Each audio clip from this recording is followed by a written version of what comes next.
Hey guys, and welcome back to The Voice for the People Speaks. You know what's kind of crazy is that I'm late reporting this story, but I was there for the whole 3 hours of this live. And I'm so sorry that I'm late reporting this story, but because obviously ain't nobody got 3 hours worth of video, and you really don't even need it because it wasn't even worth 3 hours. So basically, his beef, I'm going to talk about the beef between him and Jim. This is the reason why. From Cam's side, they have beef. So back in the days, 10 years ago, Cam and Jim was sitting down chatting, and Jim came up with this bright idea that him and Cam should pretend like they got beef with each other, like the Dipset broke up, basically a gimmick.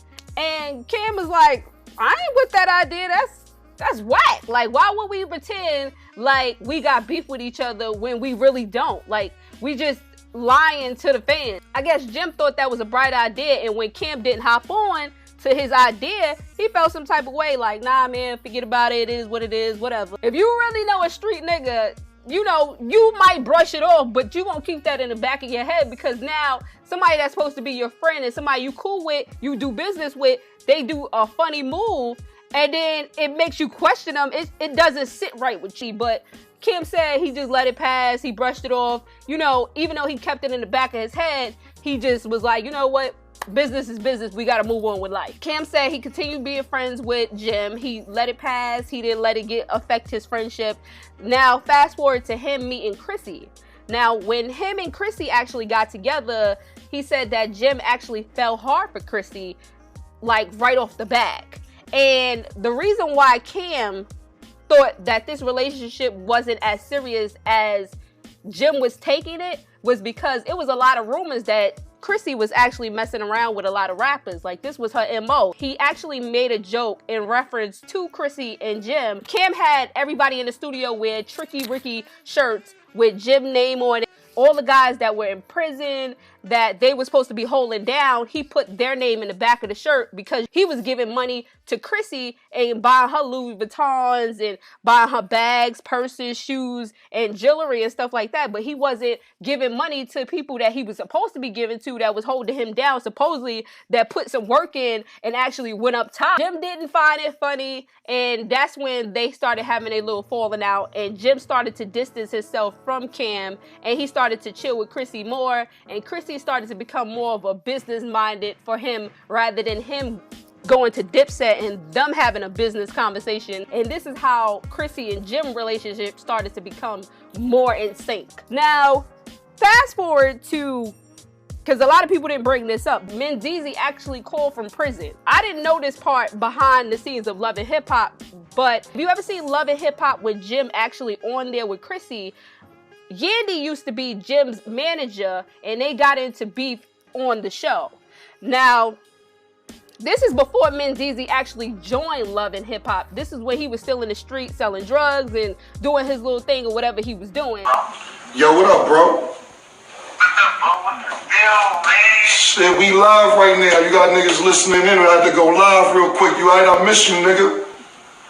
I miss you too, bro. I miss you too. Yo, listen, first I want to say thank you for holding down.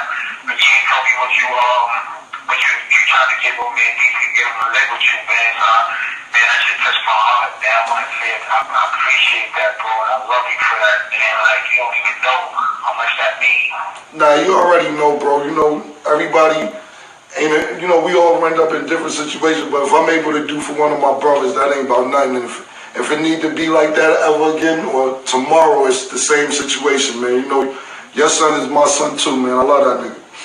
Oh, man, that's what's up. Yo, I'm hearing a lot of crazy things going on out there. Killer, what the hell is the deal? So right now, listen, we live on Instagram. There's probably 100,000 niggas listening, but you on speakerphone.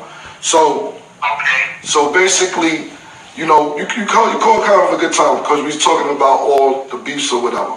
So I was explaining, I'm gonna let the people, you give the people your perception on you and Jim Jones' relationship. I mean, like, we really never have a relationship. You know what I'm saying? Like, he's just like a funny style nigga. Like, so, you know, I kind of fell back from him. Plus, at the end of the day, when you say, not to cut you off, when you say fell back from him, you used to hang out What you mean when you say I fuck? ain't never hang out with him, man. Max B told me he wanted to meet me, and when Max B told me like, yo, he want to meet you, yo, come to Miami with him, and whatever the case may be. So I'm figuring, what do you want to meet me for? Maybe he want to make some money or something. So when I found out he just wanted to hang out, I was like, nah, you know, that ain't really my speed. I don't hang out like that. Then I met Yen when I went to Miami. She told me she don't mess with Jim Jones' friends, and that basically ended our relationship right there. Right. So how did you and him get into an altercation? Like, how did y'all two start beefing? Well, it wasn't really a beef because it was like really one side, you know. Right. I was the aggressor.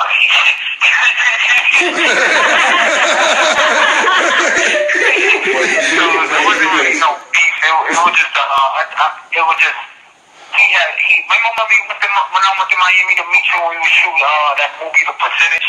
See the thing is this, bro. I know the story, but I want you to. I know everything. I just want.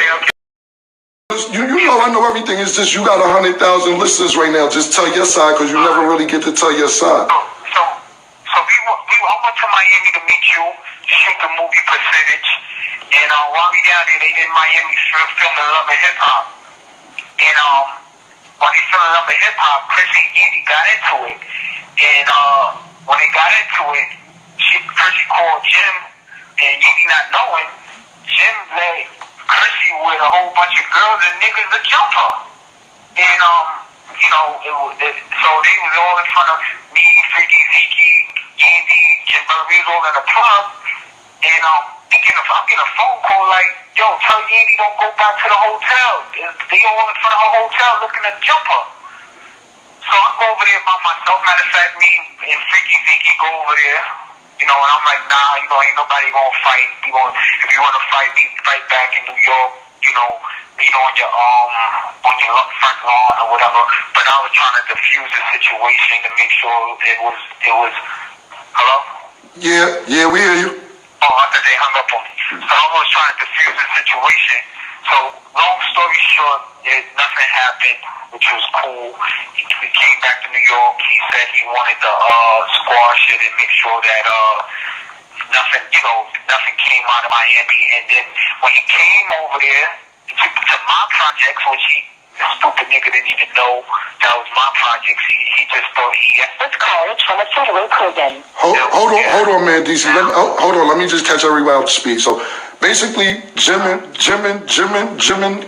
Mendeecee had words exchanged in Miami over Chrissy and Andy, and basically they was gonna squash it in New York. So Jim goes to Mendeecee's projects to go meet him. That's where Mendeecee's at in this story right now. Right. So when I got over there, he was talking calm at first, and then he just started getting loud. And then when he got loud, that was it. It was over. Next you know, crying and crawling underneath the car and begging to please leave him alone. And then he called Miss Info and told her it was a boxed out robbery. And I was like, robbery? Nobody takes nothing from him. He just ran and jumped on the back of a motorcycle and left his car there, and his pants was falling. He was falling and tripping, and you know, I didn't know he could run that fast. Yo, okay. So basically, he came to your projects. Y'all supposed to squash the beef. The beef ended up not getting squashed. Yeah, he got loud. Like, he took his coat off, and he was talking loud, and he took his coat off, and I think as soon as he took his coat off, that was a mistake he made. I think, I mean, you know what, I don't really like, he waited 6 years to tell you, that's like 6 years ago. Right. Like, I constantly never talked about it because that wasn't something I want to promote. Like, I don't get no points out of doing nothing to Jim. He's a civilian. He's not a street guy. Like, I don't get no points for that. Like, people saying, but what did I expect? He's a college kid that used to rap. Like, I don't understand. It's confusing.